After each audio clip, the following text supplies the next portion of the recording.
All right, let's just jump right in. What we're looking at today isn't just some dusty old philosophy. No, it's a direct challenge. A challenge to the nice, safe, predictable lives most of us try to build. This is all about the Dionysian Affirmation, and it's basically a dare to embrace everything life throws at you, the terrifying, the chaotic, and the beautiful.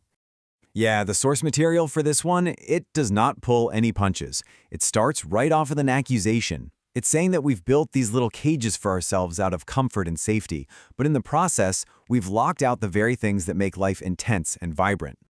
So what is this cage, really? Well, it's a way of thinking. It's a mindset that's built on rejecting what it calls primal joy, basically a fear of chaos. It's this very modern idea that a good life is a life with no risk, no real pain, and none of that wildness that the ancient world just knew was part of the deal. And at the heart of this whole thing is the god Dionysus. Now, he's not just the god of wine and parties, not by a long shot. He's called the twice-born god because he represents this really profound idea that ecstatic, incredible joy and absolute terrifying savagery aren't opposites. They're actually two sides of the exact same coin. You literally cannot have one without the other. And here's the kicker, the consequence of our little cage.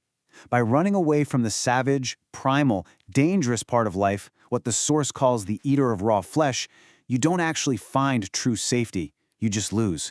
You lose the capacity for real rapture, for that over-the-top joy, because you've cut it off from its wild roots. All you're left with is a kind of shadow of an existence. You know how we tend to label everything that doesn't fit into our neat, orderly boxes as some kind of problem? Well, the Dionysian view just flips that on its head. It argues that this divine madness, that chaotic, creative, boundary-shattering force inside us, it isn't a disease. It's the essential spark you need to break out of a rut and create something genuinely new and powerful. And this isn't just some abstract idea, right? It was a whole world view. There was actually a time when an entire culture wasn't afraid to look into the abyss. In fact, they stared right into it, and they found a way to turn that horror into one of the highest forms of art, Greek tragedy. So how in the world did they do that? To get it, you have to understand these two fundamental forces. On one side, you have the Dionysian abyss, just raw, chaotic, formless energy, pure emotion. But on the other, you have the Apollonian spirit, the drive for order, for structure, for beauty. Apollo basically creates this protective mask of beautiful form that allows us to look at the shattering reality of Dionysus without being completely destroyed by it. And when you bring those two together, you get what the source calls a mystical marriage. Greek tragedy took the raw suffering of being alive, the Dionysian part, and poured it into a beautiful structured form, the Apollonian part. So a hero's downfall wasn't just some sad, meaningless event. It became this magnificent, sacred spectacle that actually affirmed the terrible grandeur of the universe. It made horror meaningful. But, as you can probably guess, this incredibly powerful worldview didn't last. A new way of thinking came along, one that saw this mystical marriage not as a profound truth, but as a mistake, a problem that needed to be fixed. An antagonist was about to enter the story. So, what happened? I mean, what could possibly be powerful enough to completely dismantle a worldview that could turn the worst parts of life into incredible art? The answer, according to this perspective, is Socratic rationalism. It was the arrival of the philosopher of Socrates, who came along and demanded that everything had to be justified with reason. Every mystery had to be explained, and every shadow had to be dragged into the cold, hard light of logic. And this way of thinking brought us logical optimism. That's the belief that suffering isn't a fundamental part of life, but just an error, a puzzle that our reason can and should solve. And this completely misses the tragic insight that suffering isn't a bug in the system, it's a feature. It's a sacred, necessary ingredient for creating anything beautiful or meaningful. So the final verdict here is pretty damning.